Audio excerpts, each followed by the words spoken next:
شخص تمہارے امام ششم کے سامنے بیٹھا ہے. مولا میں بڑا پریشان ہوں کہ کہیں میں گنہگار نہ ہو گیا ہوں. مولا نے فرمایا وہ کیسے؟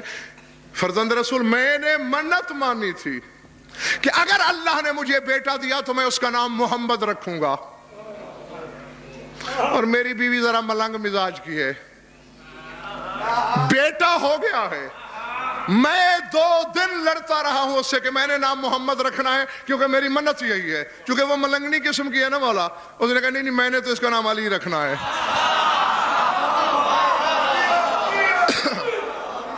اب میں نے کہا اگر تو نے محمد نہ رکھنے دیا تو میں تمہیں گھر سے نکال دوں گا. اس نے کہا تو مجھے کیا نکالے گا, اگر تو نے مجھے علی نہ رکھنے دیا تو میں خود تیرے گھر سے نکل جاؤں گی. تو مولا اب چونکہ عورت تھی, میں اس کی تریا چلتر سے جیت نہیں سکا, تو اس نے بچے کا نام علی رکھ دیا ہے. اور وہ علی علی کے نام سے پکارا جاتا ہے. وہ اسے علی علی پکارتے ہیں اور میرا دل دھک دھک کرتا ہے کہ میں کہیں منت کے ترک کے جرم میں قیامت والے شر مستطیر کی زد میں تو نہیں آؤں گا. مولا نے تکیے کی ٹیک چھوڑ دی اور مسکرا کے فرمایا اما تعلم ان محمد هو علی و ان علی هو محمد. تو جانتا نہیں محمد ہی علی ہے, علی ہی محمد ہے. ہمارا پہلا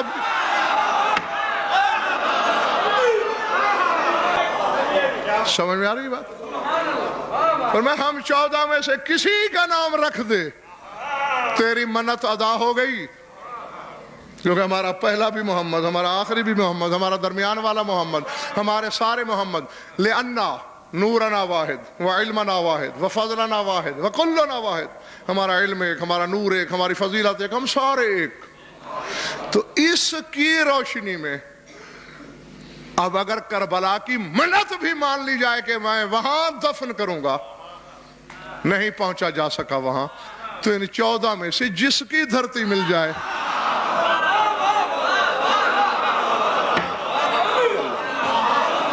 اللہ. ہاں تو میں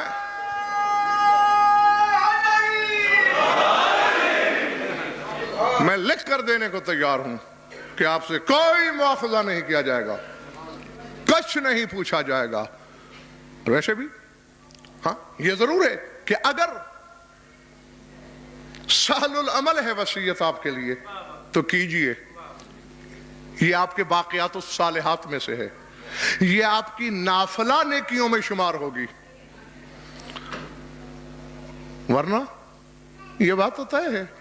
مجھے عزیزم شوکت ایک واقعہ یاد آ گیا ہے, بے ساختہ, تو میں چاہتا ہوں کہ مومنین کو سناتا جاؤں. نواب سراج الدولہ کا زمانہ تھا. ایک سید زادے نے کسی عالم سے سنا اس دور میں کہ جو بندہ کربلا دفن ہو جائے تو اس کی قبر میں نکیرین نہیں آتے. کہنے لگا بھیا میں تو ہوں گناہگار, میں تو نکیرین کی دہشت کا سامنا نہیں کر سکتا. بس ماں سے کہا کہ میں تو جا رہا ہوں کربلا اور وہیں جا کے مروں گا. ظاہر ہے جب وہیں مر جاؤں گا تو دفن بھی تو کربلا میں وہیں کوئی گاڑ دیں گے مجھے, تو میں کم از کم نکیرین کے سوال و جواب سے تو بچ جاؤں گا. ماں بیچاری بہت روئی پیٹی سٹ پڑا, نہیں بس جبرن چل پڑا. جس دن وہ پہنچا, سرکار نے اس وقت کے اپنے خدام کو عالم رویا میں حکم دیا کہ میرا ایک مہمان آ رہا ہے جو میری نسل سے ہے, فلاں فلاں اس کا نام ہے, بنگال کی سرزمین سے چلا ہے, اور فلاں وقت میں فلاں دروازے سے میرے حرم میں داخل ہوگا. تم نے ایسا کرنا ہے, اس کو کھانا وانا دینا ہے, اور رات کو جب میرے حرم بند کرو بس شمعدان وغیرہ تم جلا کے اسے بند کر کے چلے جانا, اسے میرے روضہ سے باہر نہیں نکالنا. تھک گیا تو چھوڑ دوں. ٹھیک ہے مولا ایسے ہی کریں گے. ہاں تو میں کیا تحصیل حاصل کا شکار نہ ہوں. ایسا ہی ہوا. بھئی مولا کا حکم ہے تمہیں, ہم نے یہی بند کر کے جانا ہے. بیٹھا ہے اکیلا, اور چونکہ ایک زمانے کی بات ہے, اس وقت یہ بجلیاں تو تھی نہیں, تھوڑی سی روشنی ہے, کچھ گھبرا بھی رہا ہے, جی دہل بھی رہا ہے. اچانک آہٹیں ابھری. کیا دیکھتا ہے؟ مولا کے حرم کی دیواریں تو دیکھی ہیں نا, ان کی اونچائی ہر زمانے میں یہی رہی ہے. مولا کے حرم کی دیواروں سے اونٹ ایسے اتر رہے ہیں جیسے دیوار سے مکوڑے اترتے ہیں. ہکا بکا ششدر حیران پریشان ہے اونٹ جیسا جانور. چلیں جی مکوڑا تو ایک تو وزن ہی نہیں ہوتا, پھر اس کی ٹانگیں ہوتی, وہ چشمہ کر کے اترتا ہے. یہ کس طرح اتر رہے ہیں؟ اور خالی بھی نہیں اتر رہے, لدے ہوئے. ہر اونٹ پہ 2 صندوق. کچھ لوگ ہیں صندوق وہاں اتارے واپس گئے, تھوڑی دیر کے بعد اور قطار آ گئی, پھر صندوق اتارے واپس چلے گئے. جب وہ چلے گئے ڈرتے ڈرتے آگے بڑھا, دیکھوں تو ان صندوقوں میں ہے کیا. جس صندوق کو بھی کھولتا ہے میت, جسے کھولا میت. عجیب راز ہے یہ, نہ کوئی ان کا وارث نہ کوئی والی, ایسے ہی چھوڑ کے چلے گئے. کون دفنائے گا انہیں, کون قبریں بنائے گا ان کی. واپس جا کے سرکار کے قدموں کی طرف بیٹھا, جبر مشیت کے تحت آنکھ لگی. عالم رویا میں سرکار نے فرمایا, بچے دیکھ لیا, یہ ہم نے قانون توڑ کر تمہیں دکھایا. عالم اعلیٰ کے عالم ملکوت کی چیزوں پر عالم دنیا والے کی نظر جا نہیں سکتی. ہم نے اپنے قانون میں ترمیم کی صرف تمہارے لیے. یہ دیکھا ہے, یہ ہمارے حبدار ہیں, کوئی کسی ملک کا ہے, کوئی کسی ملک کا ہے,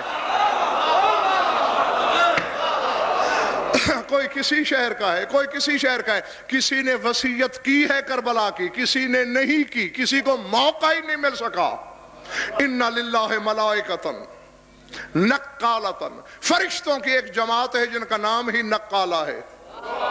ینقلون الموتى, ان کی ڈیوٹی ہی قدرت سے یہی لگی ہوئی ہے. ہمارا حبدار چاہے کفر قدے میں مر جائے, ہم اسے کربلا منگا لیتے ہیں.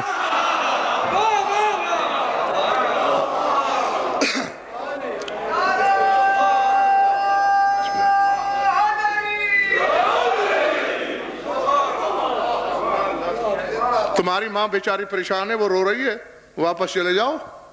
جب تو مر جائے گا ہم تمہیں بھی اسی طرح منگوا لیں گے. اور ہاں دیکھو, بنگال جانا, سراج الدولہ کے دربار میں چلے جانا. اب کیا نصیب ہے شوکت اس بندے کا. فرمایا سراج الدولہ سے ہمارا سلام کہنا, اور اسے کہنا کہ ہم نے یہ حکم دیا ہے کہ فلاں جاگیر تمہیں دے دی جائے. مولا وہ بادشاہ ہے, اول تو اس کے دربار تک رسائی بھی ایک مسئلہ ہے. چلیے میں کسی طرح گرتا پڑتا پہنچ ہی جاؤں, وہ مانے گا کیوں میری بات کو؟ کوئی نشانی میرے دعوے کی صداقت کے لیے. فرمایا تنہائی میں جا کے اسے ملنا, اور ہماری طرف سے نشانی کے طور پر یہ 2 شالہ اسے دکھا دینا. اب خواب میں مولا نے 2 شالہ دیا, اس نے خواب میں ہاتھ بڑھایا, انگلیوں سے کوئی چیز ٹکرائی, آنکھ کھولی تو 2 شالہ ہاتھ میں تھا. اللہ اللہ اکبر. ہاں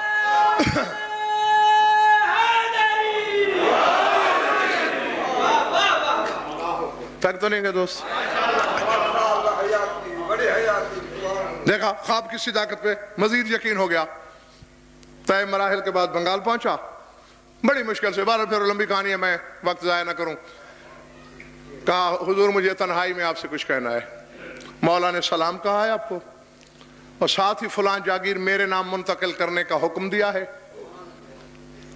اس نے کہا جاگیر کی کیا بات ہے, پورے تخت و تاج کا مالک اکبر کا بابا ہے, وہ سارا اس کی جوتیوں پہ نچھاور کر سکتا ہوں, لیکن کوئی نشانی کوئی علامت کہ ہاں بادشاہ سلامت, مجھے بھی پتا تھا کہ آپ مجھ سے یہی پوچھیں گے. تو مولا نے نشانی کے طور پر یہ 2 شالہ دیا ہے. سراج الدولہ نے تالی بجائی. اس نے کہا 2 ننگی تلواروں والے اس سید زادے کو اپنی نگرانی میں رکھو. توہین نہیں کرنی, تلخ بات بھی نہیں کرنی, اونچی سانس بھی نہیں لینی, میری واپسی تک بس یہ زیر نگاہ ہے.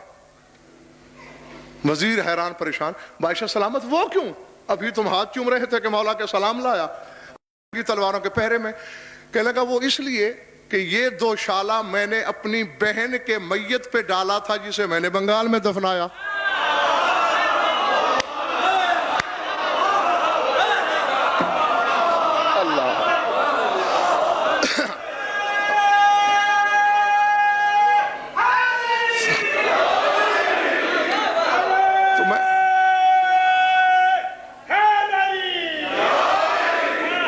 تو میں یہی تصدیق کرنا چاہتا ہوں قبر کشائی کرنے کے بعد، یا تو یہ کفن چور ہے یا پھر اپنے وقت کا بہت بڑا مقبول بارگاہ ہے۔ اور یقین کیجئے جب جا کے قبر کو کھولا تو وہاں ایک دشمن اہل بیت نظر آیا۔ اس وقت میرے مولا کی بات کی سچائی عملاً سب کے سامنے آ گئی کہ واقعی ارض خبیث میں مومن دفن ہو جائے تو کربلا چلا جاتا ہے، اور ارض طیب میں کوئی منافق دفن ہو جائے جی اللہ اکبر، ہاں تو جو بھی ارض طیب میں دفن ہو جائے پھر وہ وہاں نہیں رہتا، تبدیل ہو جاتا ہے۔